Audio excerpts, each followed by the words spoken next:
I am going to share my screen. So hopefully that is working for you now. Vicki, can you confirm?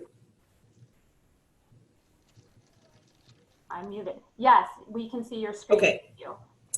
So, so what the clerk's office is doing is anytime you have a activity, a continuance for a video call or a video hearing on a date set up on your case, the night before the case is due to be heard in court, the clerk's office is going to run a process and automatically create Zoom meeting links for anything on a specific judge's call in a specific courtroom at a specific time.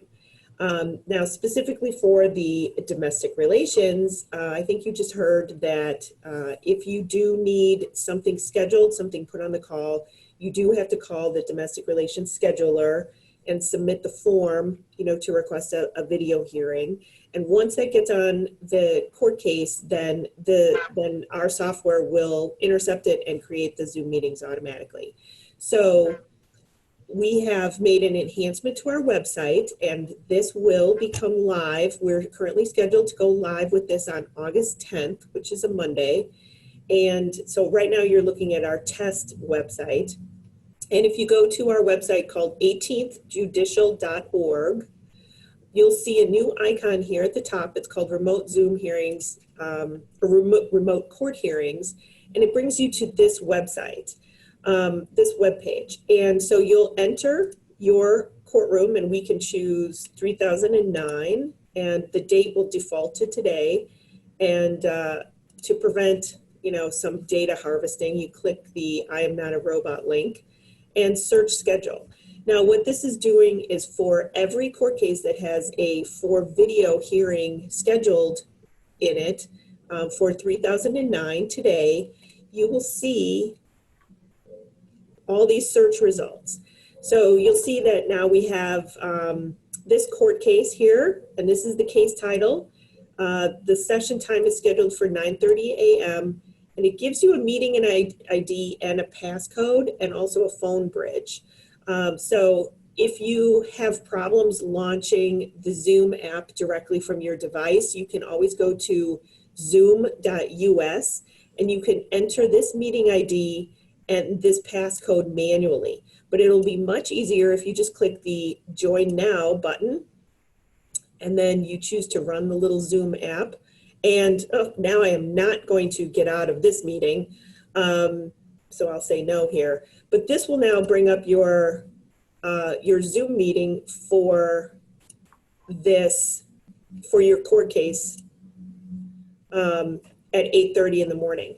So you'll see here that these times are not necessarily scheduled in 15 or 20 minute or 30-minute intervals. So you do have to know what time your individual domestic relations court case is being heard at. So you'll see this one is at 8:30, this one's at 8:45, this one's at 9:30, so 45 minutes later. So I think I would like to say on behalf of the judges that if your case is not, if you are not admitted to a waiting room specifically at the start time of your case, then the previous conference call is probably being delayed.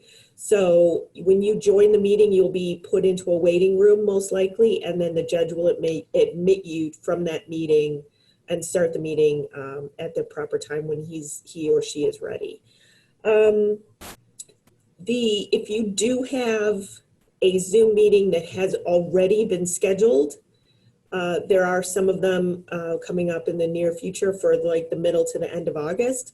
You will receive a cancellation email of those meetings because we are those were scheduled outside of the clerk system as it stands today. So after June 10th, those pre-existing meeting invitations that you might have received will be canceled, and you will be going to this website and joining this meeting that you see on the screen here.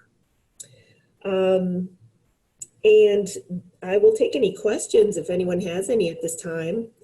I will also say that if you are familiar with our e-access, our CRIS platform, you can search for your case, and there will also be a button here. If you're doing it on a case-by-case basis, there will be a button here to join the Zoom hearing from the e-access system, but this will be on a case-by-case basis. So if you need the full list of cases that are being heard in that session, on that court date, you'll have to go to the 18thjudicial.org website. Lisa, a couple of questions have just popped in really quick. Can you restate, there's a little bit of confusion about prior video hearings being canceled. Can you restate what you said about that? And then can you confirm the date that this will be up and running? I think some people missed that. Okay, the date is August 10th, Monday, August 10th. So if you have any Zoom meetings that have been scheduled via email, and the meeting invite has been sent to you through someone in the Domestic Relations Division, those meetings will be canceled and replaced with the meetings that you're seeing on my screen right here. So your date and your time will not change. It's just that the Zoom meeting ID and the passcode is going to be replaced with the one that is being generated automatically by our system, as you see in front of you. Can I jump in? Sure. Thanks, Lisa. So to all the judges that are on this call, we are now going to stop doing our invites for anything after August 10th. I should hear a noticeable roar, but I didn't. Two, remember, you still have to get your date from the domestic relations schedulers, not the clerk's office. That part is still in play. So don't forget that part. Thanks. And then I would also like to say, because I know that many attorneys are practicing in multiple divisions, the law and chancery divisions are not using Zoom hearings once per case.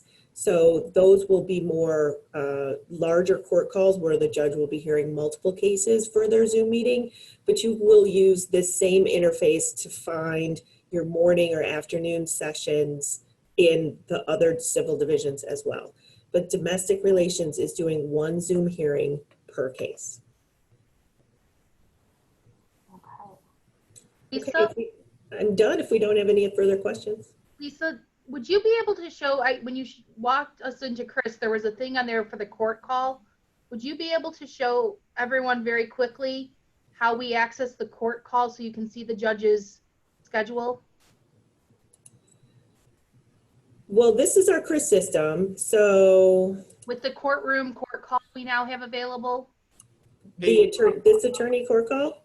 Yes, well, not attorney, but the courtroom.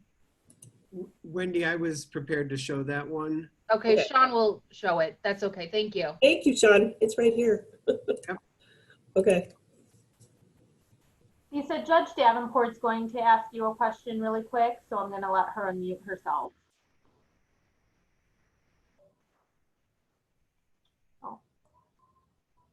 Question is, Lisa, how does the clerk's office populate the invitations? Do you take them from appearances? And how far back do you go with the appearances if it's someone is maybe has a different email?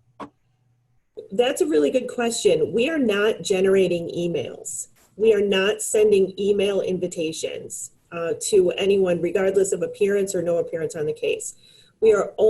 This Zoom meeting will be created if there is a date for that particular day that says for Zoom hearing on it. So we are not sending out email notifications to the parties or any attorneys of record on the case. So you still have to know what day and time your case is scheduled for, and then you use this interface to get the meeting information.